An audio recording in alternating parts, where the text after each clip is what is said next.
My name is Catherine. I'm 34 years old, and I've been staying with my mom at our family house ever since my dad died 3 years ago. I decided to stay because I didn't want to leave my mom alone.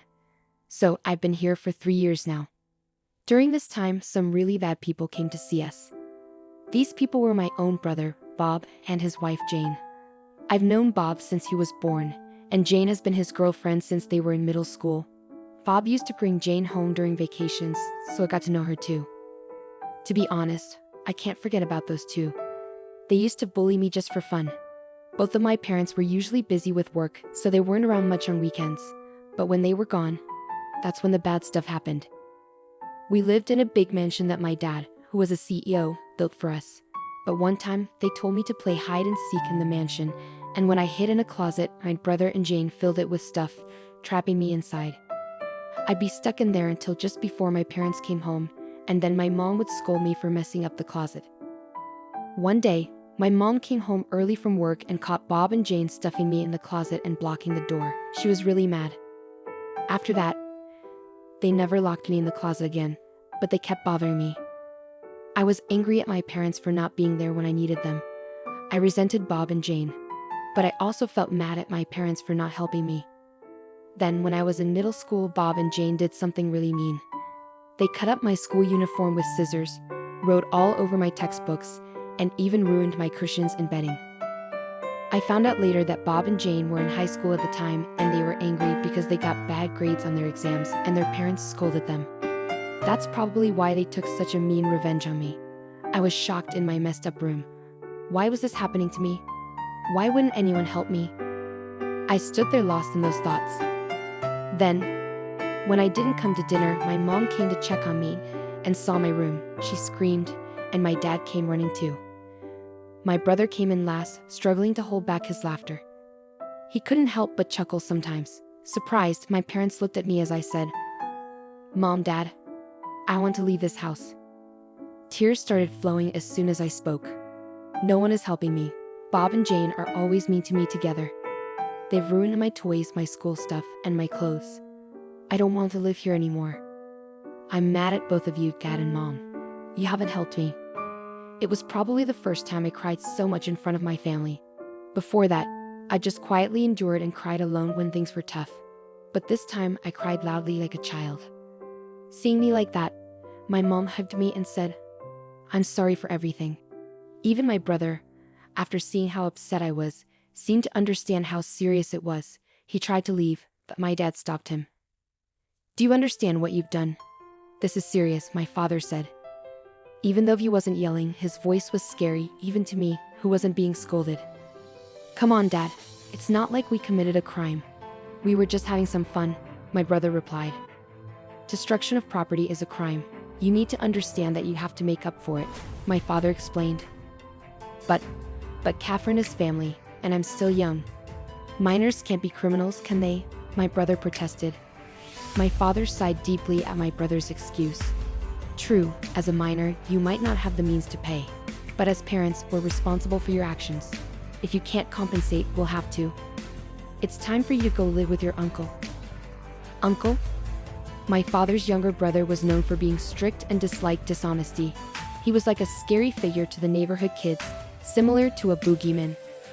While he was nice to well-behaved children like me, he had no patience for troublemakers like my brother, Bob, and Jane.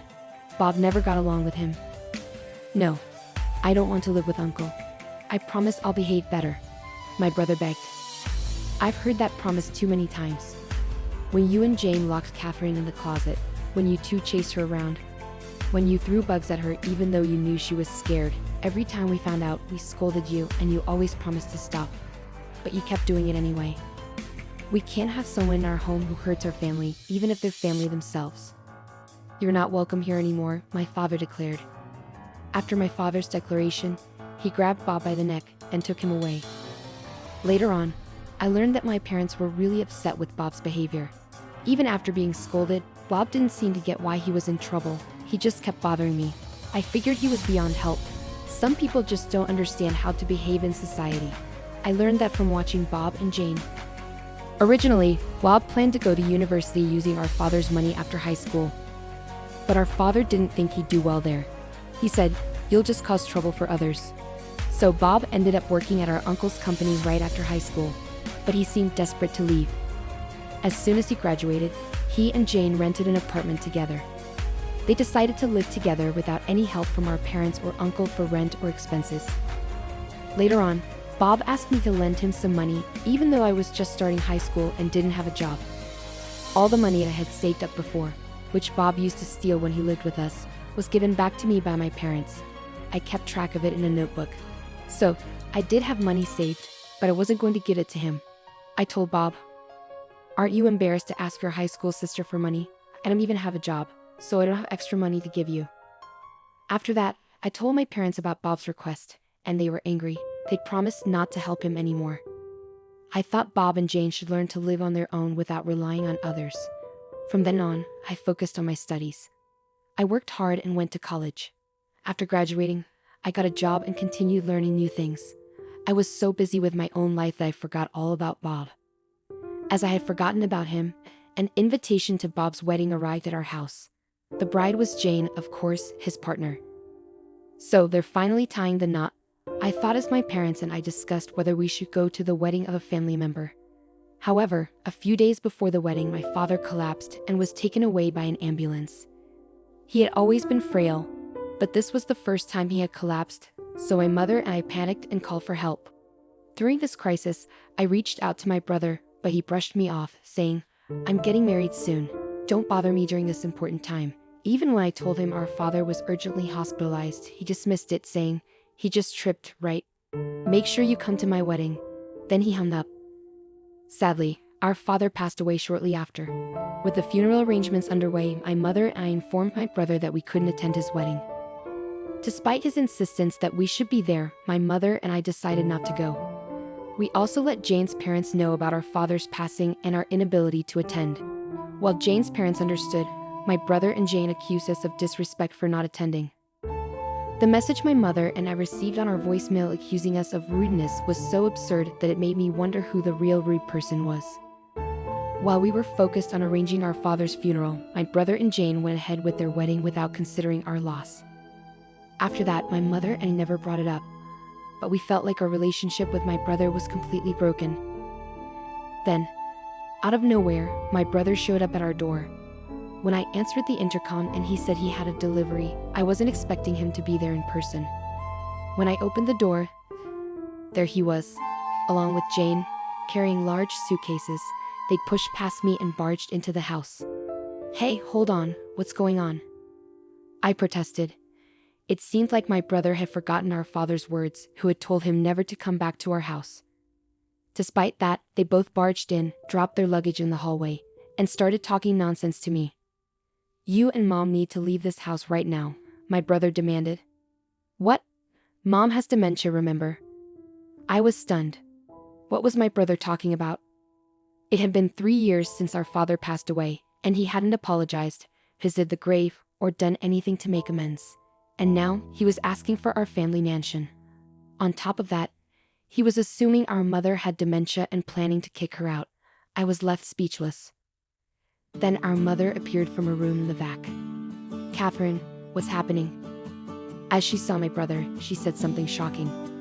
"Oh, who are you?" "If you're a stranger, please leave," she said. My brother and Jane laughed at her. "See, this happens every time we see her. Her dementia must be getting worse. You take care of Mom. I'll take the mansion. I'm the oldest son, so I should get it," my brother declared as he walked further into the house. Jane, copying my brother, turned to me and our mother and said, "Take the old lady and go. I never want to see you again." I hurried to my mother's side and asked, "Mom, are you all right?" We felt like we were being pushed out, so we left the mansion, leaving all the old furniture behind. My mother and I gathered our things and left the house. Luckily, a friend of mine who heard about our situation offered us his house. He was overseas and couldn't take care of it himself. Originally, his cousin looked after the house, but since he's moving to another state next year, it seemed like a good opportunity for us. When we arrived at the house and unpacked, my mother and I finally felt relieved. Then my mother chuckled and said, "We've left that house, but I still don't like how Bob and Jane behave. Maybe we should sell the house," she suggested. I asked my mother about what Bob said regarding her having dementia. She explained, "That's just a story they made up. About 2 years ago, they started asking me for money all the time. But they didn't even attend their father's funeral. And they never bothered to check on me afterward." I couldn't believe their audacity to ask for money after all they'd done. So every time they asked, I pretended not to know them and said, "Who? I don't know you. You're a stranger to me, right?" "Oh, I understand now," I remarked. It seemed Bob and Jane misinterpreted my mother's deliberate distance and treated her like a stranger because she wanted nothing to do with them anymore. They thought her indifference meant she genuinely didn't remember them, leading them to believe she had dementia. Regardless, I believed it was wrong to kick someone out of their home, especially if they thought they had dementia. My mother quickly decided to sell the mansion. We had been discussing selling it ever since my father passed away, as it was too big for just the two of us. At that time, an executive from my father's company, where I was being trained as a successor, expressed interest in buying it. So the buyer was almost certain. We just needed to go through the paperwork. When I spoke to a real estate contact and explained the situation to the executive, they agreed that leaving the mansion with Bob and Jane would lead to serious problems. It was clear that action needed to be taken swiftly. A week later, our phones wouldn't stop ringing. Bob called my mother while Jane called me repeatedly. They probably wanted to tell us the same thing, but we found it amusing and decided to ignore them for 30 minutes and just enjoy our tea. As we chatted, an hour passed without us realizing it, and it seemed like Bob and Jane had been trying to reach us the whole time. When I finally answered Jane's call, she exclaimed, "Finally. Why didn't you answer sooner? There's a big problem. The house has been taken over." "Wait, didn't you two take over the house?" "I think it says who should be saying that we've been taken over," I retorted. "No, Bob and I were living in this mansion, but now some strangers have shown up and are demanding that we leave. They just barged in and are trying to kick us out. Our mansion has been taken over," she exclaimed. I couldn't help but burst out laughing. I really wanted to remind her that they were the ones who invaded the house in the first place and were unlawfully occupying it. Chuckling a bit, I replied, "You're talking about being taken over, but you're not even the legal owners. My mother, who was the rightful owner, has sold the house to someone else. So strangers who have no connection to the property should quickly move out." "What? She sold it? This mansion?" She sounded shocked. "But this mansion belongs to Bob," she protested. "When did anyone ever say that?" I questioned. "Well, no one explicitly said it, but Bob is the eldest son. Isn't it natural for him to eventually inherit this house, the property, and his dad's company? And I'll be living as the elegant wife of the CEO in this mansion," Jane argued. Despite her confidence, Jane seemed panicked. I couldn't help but burst out laughing again. The fact that she assumed Bob would automatically inherit the mansion and become the CEO of the company his father ran was astonishing. Such naive thinking, I thought to myself. Given Jane's strong belief, Bob probably also thought he would inherit both the mansion and the company, even though no one had ever promised him that. Once more, I couldn't help but laugh at Jane's words. "Bob is the boss, and you're his wife? How can you even think that's possible? You both started at the company without any special training or education to run it," I chuckled. Jane seemed surprised by my teasing. She shot back, "Well, I might inherit the company from my uncle then." I laughed even harder. "You should check the company news first. And about my uncle's business, his cousin's son is already running it." "What? So Bob can't be CEO, and I can't be a CEO's wife?" Jane couldn't believe it. "That's right. Can I hang up now?" "I don't think I need to talk to strangers anymore," I said. "Please, Catherine, wait. Can you give us some money?" Jane pleaded. I hung up the call, but later I heard what happened next from Uncle. Bob and Jane didn't want to leave the mansion. They clung to the pillars and refused to go. Uncle had to come and pick them up. It turns out, since they were hired by Uncle's company, they were undergoing strict training, and they were so scared that they cried when Uncle took them away. They were taken to a mountain retreat owned by one of Uncle's friends because they were too unpredictable on their own. Uncle warned them that if they didn't behave at the retreat, they'd be stuck there forever. Despite this, they tried to escape multiple times but got caught every time. Meanwhile, the person who was supposed to manage the house was my fiancé, who's currently working abroad. I'm living in his parents' house now. He's planning to come back home this year, so we'll start planning our wedding soon. My mother and uncle who helped us will be invited to the wedding, but Bob and Jane won't be invited.